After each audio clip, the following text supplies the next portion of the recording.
يا صباح الهنا، ازيكم عاملين ايه؟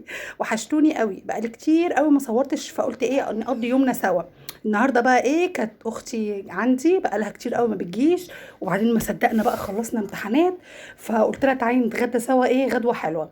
رحت جيت جبت ايه سمك، وجبت كده نوع تاني اسمه مرجان، وفي نوع تاني اسمه مكرونه. فاختي ما بتحبش المرجان، شلت المرجان في الفريزر وقلت مش هيخسر كل يوم عايز، شلته وقلت نعمل النهارده ان شاء الله البولتي والمكرونه، مع اني انا مش بحب المكرونه على فكره، انا بحب البولتي. فقلت ايه نعمل ده ونعمل ده عشان خاطر الولاد وكده. خلاص كده طبعا المغسول زي الفل، حلو قوي قوي. هو المكرونه يا بنات بيبقى عايز غسيل ايه بالراحه شويه عشان بيبقى طري جدا.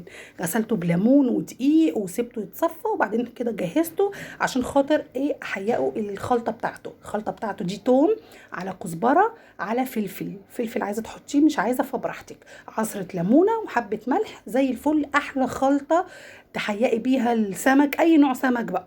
طبعا التوم ده عندي في الفريزر يا بنات، فعشان كده ما تعبتش فيه يعني، طلعته يا دوبك طحنته في الكبه كمان طحنه تاني، وحطيت معاه بقى الفلفل، وحطيت معاه حبه ملح وعصره ليمونه وحبه خل كده، وزي الفل قوي كده.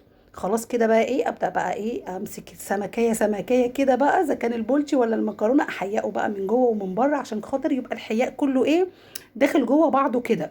امسكه حياءه بقى واشوف برضو هعمل ايه. عايزه اقولك اني يعني احنا بقالنا كتير قوي ما اتجمعناش مع بعضينا عشان خاطر الامتحانات، فما صدقنا بقى الامتحانات خلصت والنتيجة طلعت والحمد لله كلهم نجحوا. عقبال الباقيين بقى، يعني في اللي طلع طلع واللي لسه ما طلعش ايه ربنا معاه بقى.